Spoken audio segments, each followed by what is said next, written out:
नमस्कार, आप लोग देख रहे हैं करहल बुलेटिन न्यूज चैनल। पुत्रों द्वारा माता पिता को वृद्धाश्रम भेजने पर द्रवित हुई नन्ही कथावाचक माधुरी यादव।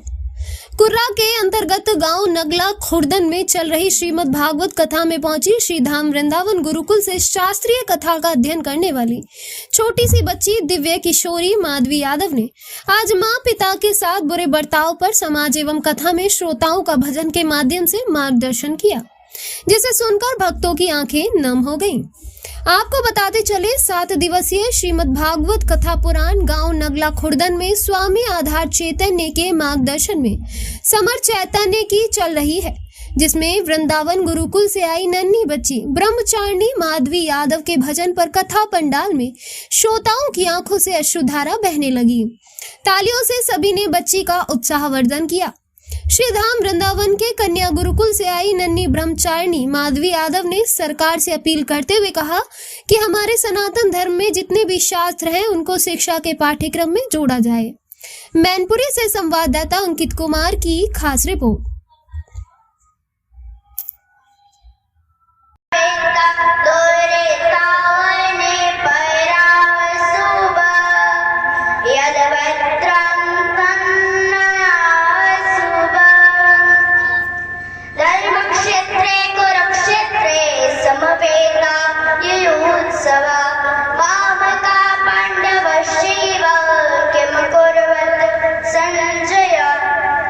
सर्वप्रथम मैं श्रीमद् भागवत महापुराण एवं व्यासपीठ को नमन करने के उपरांत में माधवी यादव श्री धाम वृंदावन से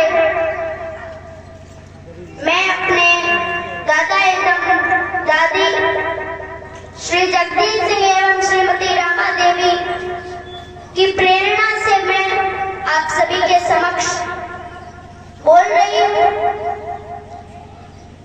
मैं अपने बाबा श्री आधार चैतन्य जी को एवं उनकी इस पावन जन्मभूमि को नमन करती हूँ, जो कि मेरी दादी की भी परम जन्मभूमि है।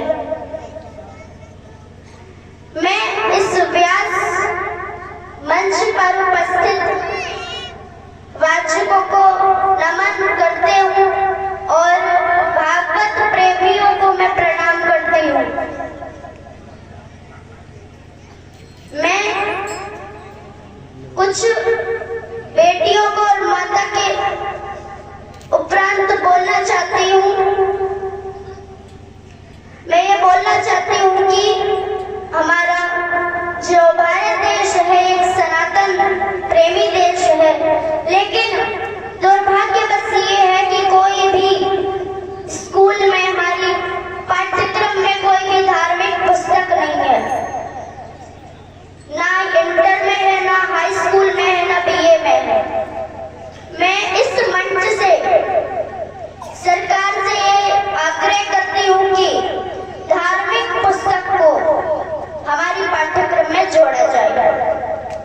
और मैं माता के प्रति कुछ बोलना चाहती हूँ, जो कि मतलब हमारे घर में आपने बाहर देखा होगा कि कहते हैं माता पिता के लिए हमारे घर में जगह नहीं है।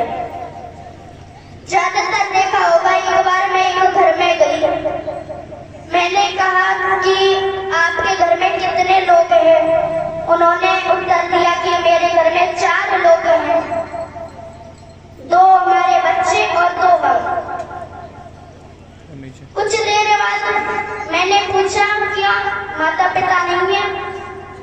उन्हें उत्तर दिया है माता पिता, लेकिन पास में वृद्धाश्रम है, वहां है। मैंने कहा घर में जगह नहीं है, तो उन्होंने उत्तर दिया कि नहीं, घर में जगह ही नहीं है, 2 कमरे हैं, एक में हमारे बेटे रहते हैं और एक में हम रहते हैं। तो उन्होंने कुछ देर बाद पूछा कि विश्राम कर लो। मैंने कहा कि आपके घर में जगह नहीं है। फिर उन्होंने कहा कि तुम हमारे ही घर में कमरे में विश्राम कर लो। लेकिन आपको आश्चर्य होगा, मैं जैसे ही उस कमरे में गई, उस बेड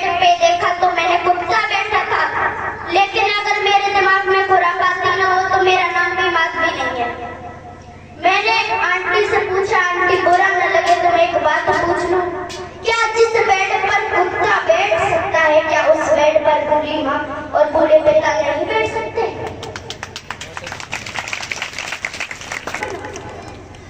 एक बात भी कहते हैं कि जिस घर में बेटियां होती हैं वो अपने माता पिता को कभी रोने नहीं देती। बेटे होते हैं उसी घर पे माँ और पिता रोते देखे जाते हैं। लेकिन अगर विचार किया मैंने तो देखा आज भी मनुष्य की बुद्धि में लड़का ही अच्छा है। तो मैं माँ के ऊपर एक भजन सुनाने जा रही हूँ।